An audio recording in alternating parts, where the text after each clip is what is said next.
Di na ho talaga makatiis na rin yung ibang cabinet secretary. Nagsasalita na. Katulad ni Boying Remulla, ng Department of Justice. Abay, sinabi po ni Remulla sa kanyang pagharap sa media or sa naglabasang news galing sa kanyang opisina, mas marami pala ang security ni Vice President Sara Duterte kaysa kay Pangulong Marcos. Bakit ganon? Ito'y kasunod niya po ng kontrobersyal na pag-iyak o pagrereklamo ng kampo ni Vice President matapos recall ni General Marbil PNP Chief ang 75 mga pulis na naka-assign temporary sa Office of the Vice President. Kasi ang lumalabas ngayon, kasabi ni Remulla, nasa mga 350 or 320 hanggang 350 ang natirang security after tanggalin yung 75 na pulis. Ay di ba napakarami nun? Sa isang Vice President na wala namang ginagawa yan, kung hindi, wala namang trabaho ang Vice President, sa totoo lang eh. Pag walang pinagawa dyan ng Pangulo, walang ginagawa ang Vice President. Pero ba't napakarami tayong pinapasweldo na security ang pangalawang Pangulo na mas marami pa pala kaysa sa Presidente? Pulis lang yung nirecall. Nag-iiyakan na yung kanyang mga taga-suporta. Ito pa yung isa nakakatawa dyan. Talagang matindi itong mga drama nila.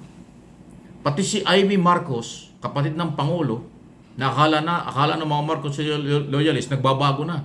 Dahil tatakbong senador sa 2025. Duterte pa rin kahit na iniiwasan na ng mga Duterte. Di ba si Amy sabi ng mga DDS, huwag tayo maniwala dyan, espiya yan ng Malacanang kasi Marcos siya kahit anong gawin. Ang kanyang panawagan ngayon, ibalik daw yung security ni Vice President. Bakit? Masyado silang nakakonsentrate sa seguridad ni Vice President. Meron ba siyang kalaban? Sino ba ang kalaban ni Duterte?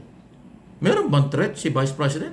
Bakit kinakailangang itong senador na ito ay mag-ingay katulad ni Robin Padilla, Bato de la Rosa at saka Amy Marcos? Masyado silang concern dito sa pag-relieve sa mga security ni Vice President. Binawasan lang, inuulit ko, binawasan lang, hindi tinanggal. Di ba? Ano yun? Kasi sabi ni Robin Padilla isang araw, yun daw mga NPA, dapat daw mag-voluntarin tumulong sa seguridad ng pangalawang Pangulo. Sabi naman ni Bato de la Rosa, yun daw mga retiradong general, dapat gumawa din ng paraan para matulungan daw ang security ng Vice President. Bakit?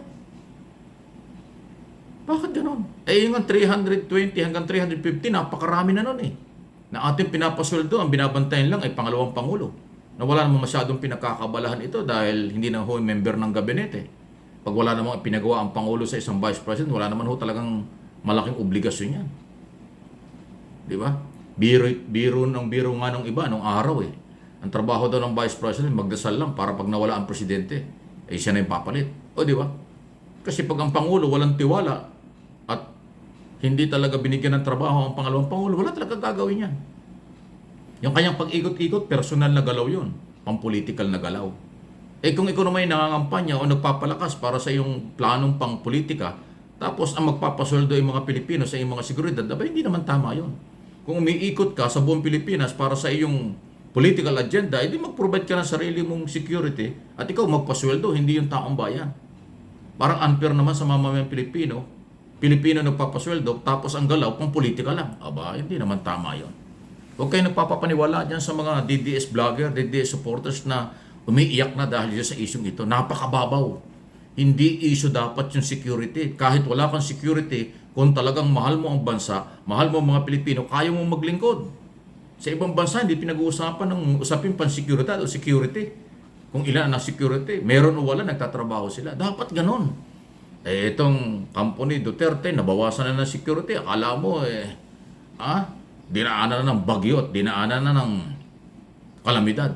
Pag may kalamidad naman, nawawala. Nagpupunta ng Europe. Ano yun? Tatawa ka na lang talaga So, sa akin pong personal analysis at opinion, super drama. Puro drama na itong kampong ito. Wala na talagang materyales. Wala na talagang issue sila na pwedeng pag-usapan. Puro kadramahan na lang. Inuulit ko. Kung mahal mo ang bansa at may pagmamahal at malasakit kang totoo, kahit wala kang security, kaya mong tumulong kung anong gusto mong itulong.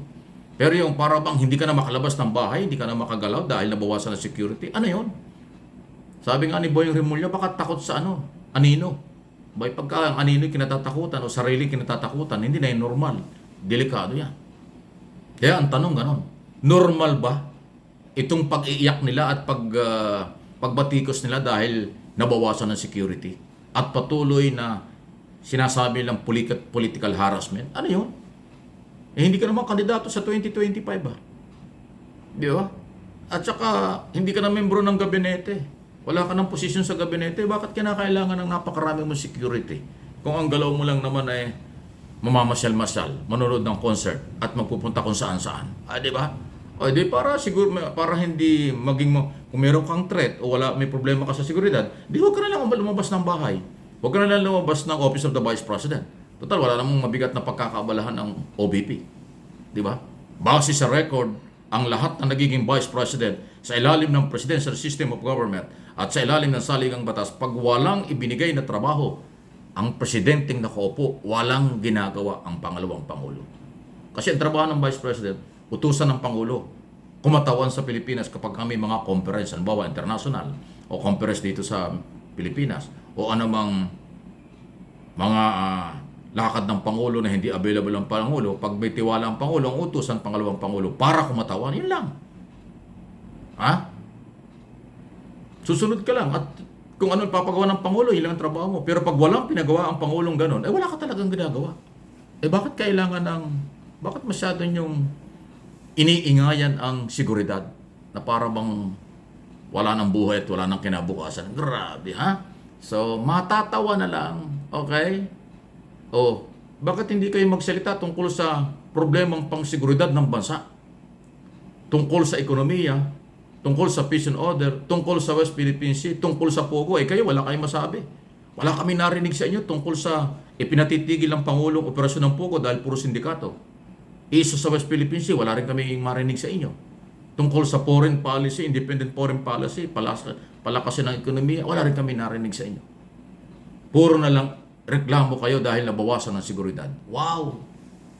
Sawang-sawa na ang mga tao sa ganyang drama. Sawang-sawa na ang mga tao sa ganyang klaseng mababaw na argumento o walang argumento. Magtrabaho na lang kayo kung anong gusto niyong gawin. Tumulong na lang sa Pilipinong nangangailangan ng pagkalinga at pagmamahal. Mas okay pa. Hindi yung puro reklamo. Kaya tuloy, Cabinet Secretary napipilitan ng magsalita. Isipin mo, Justice Secretary nagsalita ng ganun. Na para bang drama na lang ito at saka sobrang dami na security mo kaysa Pangulo. Ang Pangulo ang dapat bigyan ng matinding seguridad 24/7, 7 days a week, 365 days a year sa loob ng 6 na taon mula noong 2022 hanggang sa 2028. Kasi Pangulo siya. Marami siyang responsibilidad. Ang Vice President walang masyadong pinagkakabalahan yan. Any comment, reaction, malaya po kayo. Akin lang hong binigyan ng analysis at opinion. Opinion lang ito at paghihimay-himay. Kaya paki-like po ninyo ang ating mga video pinag-usapan. Sa Mike Abe Opinions at siyempre, MA Pinoy TV.